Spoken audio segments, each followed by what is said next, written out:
నమస్కారం. ఈరోజు మనం ఛత్తీస్గఢ్లో మెడికల్ అడ్మిషన్ల గురించి కొంచెం లోతుగా మాట్లాడుకుందాం. 2025-26 విద్యా సంవత్సరానికి ఎంబీబీఎస్, బీడీఎస్, ఆయుష్ కోర్సుల సంగతేంటి? మా దగ్గరున్న సమాచారం బట్టి ఒక విశ్లేషణ చేద్దాం. తప్పకుండా. ఛత్తీస్గఢ్లో ఉన్న కాలేజీలు అంటే ముఖ్యంగా ప్రముఖమైనవి ఏవి? NEET UG based admission process ఎలా ఉంటుంది? కౌన్సిలింగ్, ఫీజుల వివరాలు, అక్కడుండే కొన్ని స్పెషల్ రూల్సు ఇవన్నీ చర్చిద్దాం. స్టూడెంట్స్కి ఒక క్లారిటీ వస్తుంది. సరే, మొదలు పెడదాం. అసలు ఛత్తీస్గఢ్ ఎందుకు ఒక ఆకర్షణీయమైన ఆప్షన్గా మారింది, ముఖ్యంగా ప్రైవేట్ ఎంబీబీఎస్కి? విన్నదేంటంటే సౌత్ ఇండియా లేదా యూపీ లాంటి చోట్లకన్నా ఇక్కడ బడ్జెట్ కొంచెం రీజనబుల్గా ఉంటుందట. సుమారు 62-65 లక్షల మొత్తం ప్యాకేజ్లో. అవును, అది నిజమే. కొన్ని రాష్ట్రాలతో పోలిస్తే ఇక్కడ ప్రైవేట్ ఎంబీబీఎస్ ప్యాకేజ్ తక్కువగా ఉండే అవకాశం ఉంది. అందుకే చాలామంది ఇటువైపు చూస్తున్నారు. ఇంకో విషయమేంటంటే ఇది ప్రైవేట్ కాలేజీలకు ఓపెన్ స్టేట్. ఓపెన్ స్టేట్ అంటే? అంటే ఇతర రాష్ట్రాల విద్యార్థులు కూడా ఇక్కడి ప్రైవేట్ కాలేజీల్లో మేనేజ్మెంట్ కోటా సీట్లకు దరఖాస్తు చేసుకోవచ్చు. ఓకే, అర్థమైంది. మరి గవర్నమెంట్ కాలేజీల సంగతి? వాటికి కూడా అప్లై చేయొచ్చా? లేదు. గవర్నమెంట్ కాలేజీల్లో 85% సీట్లు స్టేట్ కోటా కింద ఉంటాయి. అలాగే ప్రైవేట్ కాలేజీల్లో కొన్ని స్టేట్ కోటా సీట్లుంటాయి. వీటికి మాత్రం ఛత్తీస్గఢ్ డొమిసైల్ సర్టిఫికేట్ తప్పనిసరి. అంటే అక్కడి స్థానిక విద్యార్థులకు మాత్రమే. అంటే లోకల్ స్టూడెంట్స్కి అడ్వాంటేజ్ ఉంటుంది. ఖచ్చితంగా. నిజానికి స్థానిక విద్యార్థులకు గవర్నమెంట్ కాలేజ్ కటాఫ్లు చూస్తే ఆల్ ఇండియా కోటా ఏఐక్యూ కటాఫ్ల కన్నా గణనీయంగా తక్కువ ఉంటాయి. ఉదాహరణకు జనరల్ కేటగిరీకి స్టేట్ కోటాలో 475-480 వస్తే సీటు దొరకొచ్చు. అదే ఏఐక్యూలో అయితే 525-530 దాకా అవసరం పడొచ్చు. ఓ, చాలా తేడా ఉంది కదా. మరి ఈ కౌన్సిలింగ్ ప్రాసెస్ ఎలా ఉంటుంది? ఎక్కడ జరుగుతుంది? ఇదంతా ఆన్లైన్లోనే. డిఎంఈ అంటే directorate of medical education, Raipur వాళ్ళ వెబ్సైట్ ఉంది కదా, cgdme.admissions.nic.in, దాని ద్వారా జరుగుతుంది. ప్రాసెస్లో స్టెప్స్ ఏంటి? మామూలే. ముందు రిజిస్ట్రేషన్ చేసుకోవాలి, ఫీజు కట్టాలి, తర్వాత చాయిస్ ఫిల్లింగ్ అండ్ లాకింగ్ అంటే కాలేజ్ ఆప్షన్స్ ఇవ్వడం, తర్వాత సీట్ అలాట్మెంట్ వస్తుంది, ఫైనల్గా అలాట్ అయిన కాలేజ్లో రిపోర్ట్ చేయాలి. ఇందులో ఏమైనా జాగ్రత్త పడాల్సిన విషయాలున్నాయా? ఏమైనా టిపికల్ రూల్స్? ఉన్నాయి. చాలా ముఖ్యమైనదొకటుంది, రిజిస్ట్రేషన్. ఇది సాధారణంగా ఫస్ట్ రౌండ్లో మాత్రమే ఓపెన్ ఉంటుంది. ఏంటి, ఫస్ట్ రౌండ్లో రిజిస్టర్ చేసుకోపోతే? అంతే. ఆ అవకాశం మిస్ అయితే ఆ సంవత్సరం మొత్తం ఛత్తీస్గఢ్ స్టేట్ కౌన్సిలింగ్లో పాల్గొనడానికి ఉండదు. మొత్తం ప్రాసెస్ నుంచి బయటకొచ్చేసినట్టే. అమ్మో, ఇది చాలా కీలకం. అంటే ఖచ్చితంగా ఫస్ట్ రౌండ్ రిజిస్ట్రేషన్ అస్సలు మిస్ అవ్వకూడదు. అవును, చాలా చాలా ముఖ్యం. అయితే చాయిస్ ఫిల్లింగ్ మాత్రం ప్రతి రౌండ్లోనూ మళ్లీ అవకాశం ఇస్తారు. ఇంకోటి సెక్యూరిటీ డిపాజిట్. గవర్నమెంట్ కాలేజీలకు 5,000, ప్రైవేట్కు ₹1,00,000 కట్టాలి. ఇది రీఫండబులా? షరతులతో రీఫండబుల్.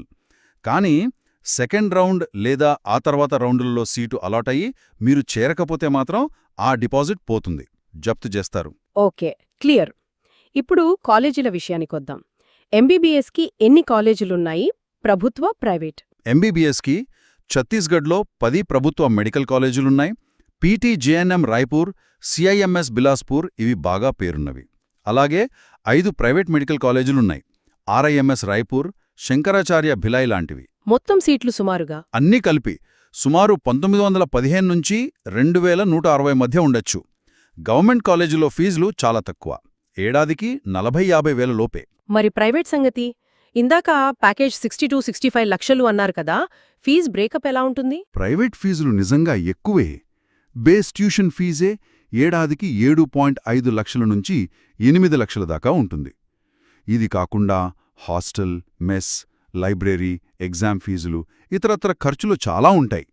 అవన్నీ కలిపితేనే ఆ ప్యాకేజ్ అవుతుంది. ఇంకో ముఖ్యమైన విషయం, ప్రైవేట్ కాలేజీలో అడ్మిషన్కి వెళితే చాలా చోట్ల ఒక సంవత్సరం ట్యూషన్ ఫీజు అమౌంట్కి బ్యాంక్ గ్యారంటీ అడుగుతారు. బ్యాంక్ గ్యారంటీ కూడానా? ఇది ముందే ప్లాన్ చేసుకోవాలా? అవును, తప్పకుండా. ఇది చాలామందికి చివరి నిమిషంలో తెలుస్తుంది. ఇంకో విషయం, మాకు తెలిసినంతవరకు ప్రైవేట్ కాలేజీలన్నింటి నాణ్యత ఒకేలా ఉండదు. అందులో 2 కాలేజీలు మాత్రమే ఎక్కువగా ప్రిఫర్ చేస్తారని వినికిడి.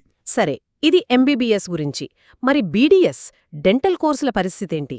బీడీఎస్కి ఒకటే ప్రభుత్వ కాలేజుంది, రాయ్పూర్లో. ఫీజు చాలా తక్కువ, ఏడాదికి 22,000 లోపే. 5 ప్రైవేట్ కాలేజీలున్నాయి, రుంగ్తా, మైత్రి లాంటివి.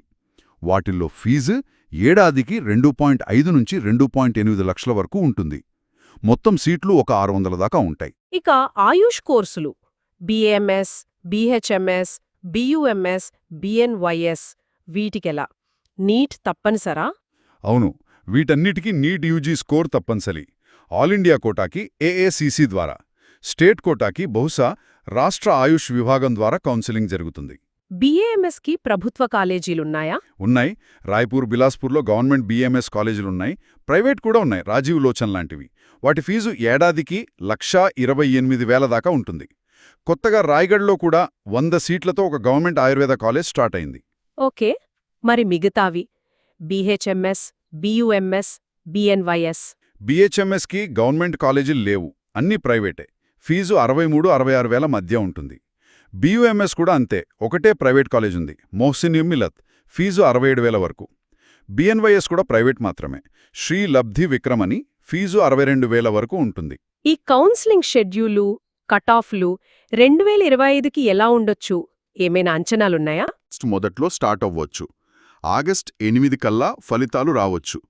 తరువాత రౌండ్ 2, మాపప్, స్ట్రే వేకెన్సీ ఇవన్నీ సెప్టెంబర్ వరకు కొనసాగొచ్చు. కటాఫ్లు ఎలా మారతాయి? సాధారణంగా మొదటి రౌండ్ తర్వాత కటాఫ్లు బాగా తగ్గుతాయి. ముఖ్యంగా ప్రైవేట్ ఎంబీబీఎస్ మేనేజ్మెంట్ కోటాలో మొదట్లో కటాఫ్ ఎక్కువున్నా చివరి రౌండ్లకొచ్చేసరికి 380–390 స్కోర్కు కూడా సీటు దొరికే అవకాశం ఉంటుంది. సెకండ్ రౌండ్ చాలా కీలకం, అప్పుడే మంచి మార్పులు కనిపిస్తాయి. లోకల్ స్టూడెంట్స్కి గవర్నమెంట్ కటాఫ్లు ఎప్పుడు తక్కువగానే ఉంటాయి. ఓకే, ఇందాక కొన్ని స్పెషల్ రూల్స్ అన్నారు కదా, డాక్యుమెంట్ వెరిఫికేషన్ గురించి ఒకటి చెప్పారు. ప్రభుత్వ సీటు వద్దనుకున్నా రిపోర్ట్ చేయాలన్నారు. అవును, అది చాలా విచిత్రమైన కానీ ముఖ్యమైన రూల్. మీకు ప్రభుత్వ సీటు అలాట్ అయిందనుకుందాం, మీరు ఆ సీటు తీసుకోవాలనుకోవట్లేదు. అయినా సరే మీరు తప్పనిసరిగా అలాట్ అయిన కాలేజీకి వెళ్ళి డాక్యుమెంట్స్ వెరిఫై, స్క్రూటినీ చేయించుకోవాలి. అలా చెయ్యకపోతే మీరు తర్వాతి రౌండ్ల కౌన్సెలింగ్కి అనర్హులవుతారు. ఆ ప్రాసెస్ నుంచే తీసేస్తారు. ఇది చాలా జాగ్రత్తగా గుర్తుంచుకోవాలి. ఇంకేమైనా ఇలాంటివి ఉన్నాయా? బాండ్స్ లాంటివి ఉన్నాయి. ఛత్తీస్గఢ్ ప్రభుత్వ మెడికల్ కాలేజీల్లో సర్వీస్ బాండ్స్ ఉన్నాయి. కోర్స్ పూర్తయ్యాక కొన్ని సంవత్సరాలు ప్రభుత్వ సేవ చెయ్యాలి, చెయ్యకపోతే బాండ్ అమౌంట్ కట్టాలి. ఇది సుమారు 20–25 లక్షల వరకు ఉంటుంది. అలాగే సీట్ లివింగ్ బాండ్ కూడా ఉంది. ఎంబీబీఎస్ మధ్యలో వదిలేస్తే కూడా దాదాపు ఇంతే అమౌంట్ కట్టాల్సి రావచ్చు. బాండ్ అమౌంట్స్ కూడా ఎక్కువే ఉన్నాయి. డాక్యుమెంట్స్ ఏమేం రెడీగా ఉంచుకోవాలి? ముఖ్యంగా డొమిసైల్ సర్టిఫికేట్, స్థానికత, కేటగిరీ సర్టిఫికెట్లు. ఇవి ఛత్తీస్గఢ్ అధికారులచే జారీ చేయబడినవై ఉండాలి. నీట్ స్కోర్ కార్డ్, 10వ, 12వ తరగతి mark sheets, transfer certificate, Aadhaar card. ఇవన్నీ ప్రైవేట్ కాలేజీల కోసం వెళ్తుంటే వాళ్ల బ్రోషర్ క్షుణ్ణంగా చదవండి. ఫీజ్ బ్రేకప్, దాగి ఉన్న ఖర్చులు ఏమైనా ఉన్నాయా అని పూర్తిగా చెక్ చేసుకోవాలి. అర్థమైంది. అంటే ఛత్తీస్గఢ్లో అవకాశాలున్నాయి, కానీ చాలా విషయాల్లో, ముఖ్యంగా రిజిస్ట్రేషన్ డెడ్లైన్స్, ప్రైవేట్ కాలేజీల ఖర్చులు, బ్యాంక్ గ్యారంటీ, బాండ్స్ లాంటి వాటిల్లో చాలా జాగ్రత్తగా ఉండాలి. ఖచ్చితంగా అడ్మిషన్ ప్రాసెస్లో సక్సెస్ అవ్వాలంటే ముందుగా ఎలిజిబిలిటీ సరిగ్గా అర్థం చేసుకోవాలి. డాక్యుమెంట్స్ అన్నీ, ముఖ్యంగా డొమిసైల్, అవసరమైతే బ్యాంక్ గ్యారంటీ రెడీ చేసుకోవాలి. ప్రతి రౌండ్లోనూ చాయిస్ ఫిల్లింగ్ చాలా వ్యూహాత్మకంగా చేయాలి. ఇవన్నీ చాలా ముఖ్యం. చివరిగా ఒక ప్రశ్న మదిలో మెదులుతోంది. ప్రైవేట్ కాలేజీల్లో కొన్నింటి నాణ్యత మీదే సందేహాలున్నాయని, ప్రభుత్వ కాలేజీల్లో ఏమో సర్వీస్ బాండ్స్ ఉన్నాయని తెలిసాక ఒక విద్యార్థి ఛత్తీస్గఢ్లో బహుశా సులభంగా దొరికే అడ్మిషన్ అవకాశాన్ని తమ లాంగ్ టర్మ్ కెరియర్ గోల్స్తో ఎలా బ్యాలెన్స్ చేసుకోవాలి? ఇది కొంచెం ఆలోచించాల్సిన విషయమే కదా? నిజమే, ఇది చాలా కీలకమైన ప్రశ్న. తక్షణ ప్రయోజనం చూసుకోవాలా లేక దీర్ఘకాలిక ప్రభావాలను పరిగణనలోకి తీసుకోవాలా అనేది విద్యార్థి, వారి కుటుంబం ఆలోచించుకోవాల్సిన విషయం.